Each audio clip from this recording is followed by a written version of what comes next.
السلام علیکم ورحمۃ اللہ وبرکاتہ۔ میں ہوں محمد عبد الرحمن اور آج کی یہ ویڈیو ہماری بہت ہی اہم ہے، اس وجہ سے کہ یہ ہمارے دین کے بیس کے اوپر مبنی ہے۔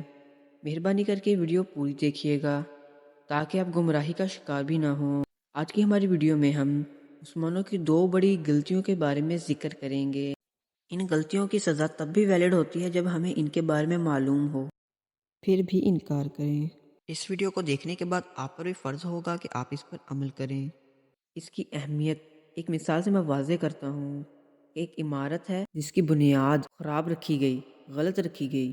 جب وہ مکمل تعمیر ہو جائے گی اسے گرانا بہت آسان ہوگا بنسبت اس کے جس کی بنیاد بالکل درست ہے۔ اس وجہ سے اس ویڈیو کی بہت اہمیت ہے۔ جو پہلی غلطی ڈسکس کرنی وہ کلمہ شہادت کے بارے میں ہے۔ یہ بیس ہے مسلمان ہونے کے لیے۔ مومن اور مسلمان میں فرق ہے، یہ ضرور دیکھیے گا۔ مسلمان وہ ہوتا ہے جو کلمے کا اقرار کرے۔ مومن مسلمان وہ ہوتا ہے جو اللہ کے احکام کو عملی جامہ پہنائے۔ پہلی غلطی کلمہ شہادت کے اصلی معنی کو غلط سمجھنے کی ہے۔ ہمارے ہاں یہ بہت عام ہے، جو بھی مذہب باپ کا ہوگا بیٹا بھی وہی رکھے گا، اگر اس کے خلاف جائے گا تو اس کے ساتھ رابطہ منقطع کر دیا جائے گا۔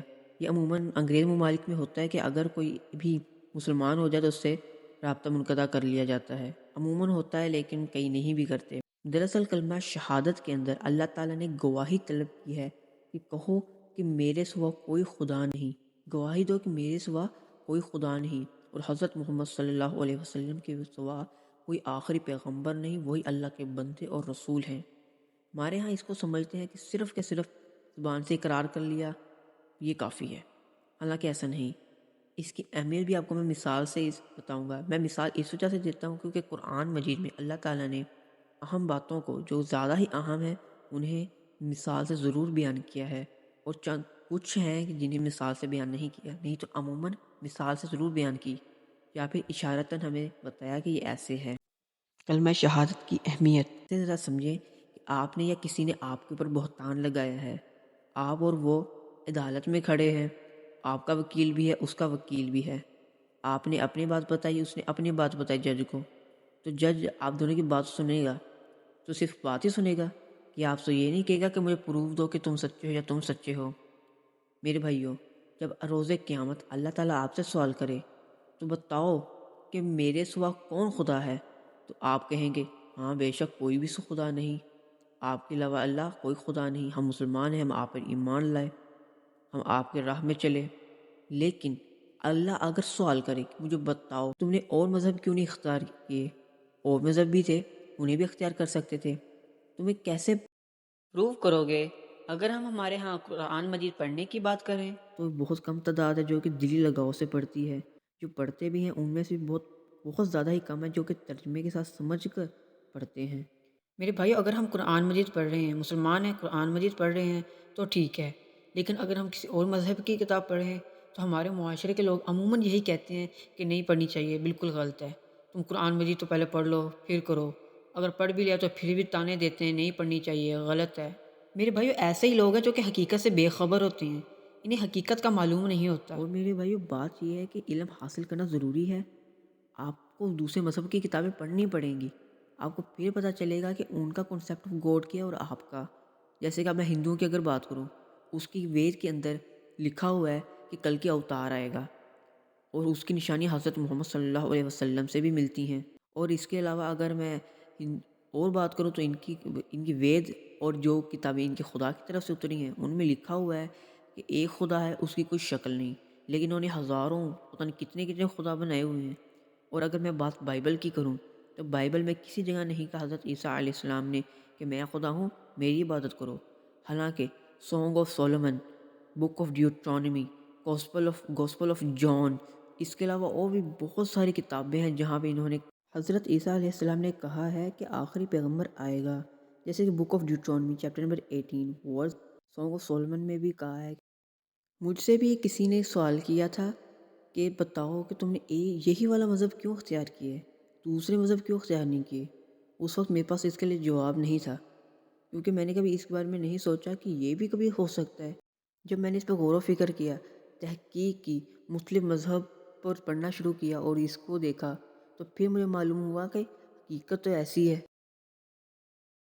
میرے بھائیوں، ہمیں قرآن مجید کے ساتھ دوسری مذہب کی کتابیں بھی پڑھنی چاہیے۔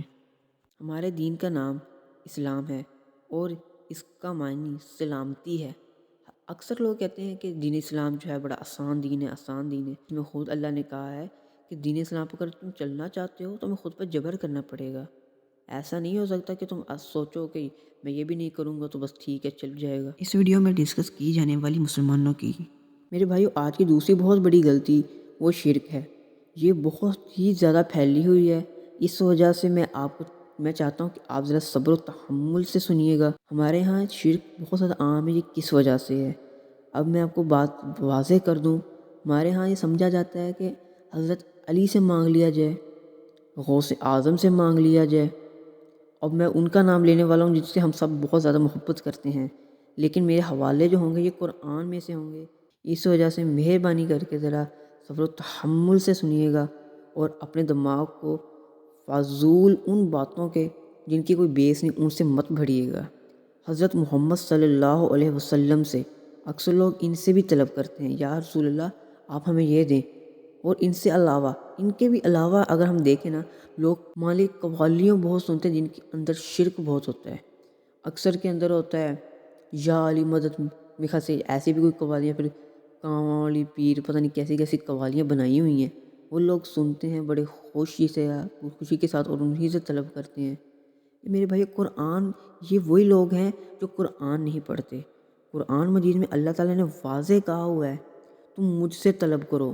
اللہ تعالیٰ نے کہیں نہیں کہا تم میرے سوا کسی اور سے طلب کرو۔ سورۃ البقرہ کی آخری آیت کے اندر اللہ تعالیٰ نے بتایا کہ میں ہی کافی تمہارے لیے کافروں کی قوم پر۔ سورۃ الانفال کے اندر بار بار اللہ تعالیٰ نے کہا ہے کہ تم مجھ سے طلب کرو، تم مجھ پہ بھروسہ رکھو، تم میرا ذکر کرو دوران جنگ بھی۔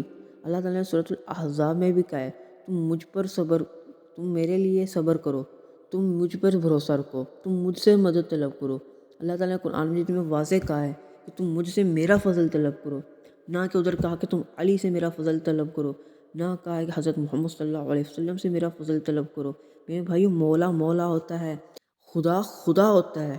میرے بھائیو قرآن مجید میں اللہ تعالیٰ نے سورۃ الیاسین میں ذکر کیا کہ نبیوں کا کام اللہ کا پیغام پہنچانا ہے، نہ کہ مسلمانوں کا یا پھر لوگوں کا پیغام اللہ تک کو پہنچانا۔ نبی اپنے امت کی جو سوالات ہوتے تھے وہ اللہ سے پوچھا کرتے تھے، آخر وجہ کیا ہے حکمت جاننے کے لیے، لیکن ویسے حقیقی کام سورۃ یاسین کے مطابق پیغمبروں کا یہی ہے کہ اللہ کا احکام پہنچانا، واضح کرنا قوم پر۔ اللہ تعالیٰ نے ہمیں فرمایا ہے کہ تم ہم اطاعت کرو میری اور میرے رسول کی۔ اللہ کے رسول کی اطاعت کریں گے تبھی اللہ کی اطاعت ہوگی۔ اور حضرت محمد صلی اللہ علیہ وسلم نے کبھی بھی نہیں فرمایا کہ تم مجھ سے طلب کرو کہ جیسے خدا سے طلب کرتے ہیں۔ اللہ تعالیٰ نے فرمایا ہے کہ میں لا شریک ہوں، نہ کہ حضرت محمد صلی اللہ علیہ وسلم، نہ کہ علی، نہ کہ غوث اعظم، نہ کہ کوئی پیروں والی سرکار۔ میرے بھائی پیر مریدی والا کام ہی بہت خراب ہے۔ لوگ ان سے طلب کرتے ہیں، اس کے پاس جا کے بیٹھے رہتے ہیں، اس کے قدموں میں بیٹھے رہتے ہیں جو خود فانی ہے۔ میرے بھائیو اس کے قدموں میں جاؤ، اس کے آگے سر جھکاؤ جو فانی نہیں ہے، جو لا شریک ہے۔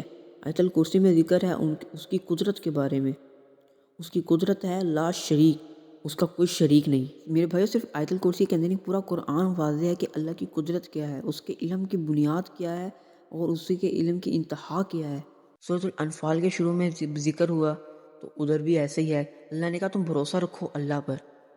اور سورۃ الانفال کے اندر غزوہ بدر کے موقع پر اللہ تعالیٰ نے بار بار کہا کہ تم جنگ کرو، تیاری پوری رکھو، پیٹھ مت پھیرو اور اللہ کا ذکر کرو، اللہ کو نہیں بھولنا، مدد اللہ سے تم مانگو۔ اور اس کے علاوہ سورۃ الاحزاب، اس میں بھی اللہ تعالیٰ نے فرمایا تم اللہ پر بھروسہ رکھو۔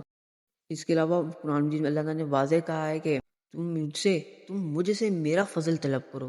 اللہ تعالیٰ نے وہاں بھی کسی سے نہیں کہا کہ تم مجھ سے میرا فضل طلب کرنے کے بجائے اس سے میرا فضل طلب کرو، نہ اس سے میرا فضل طلب کرو۔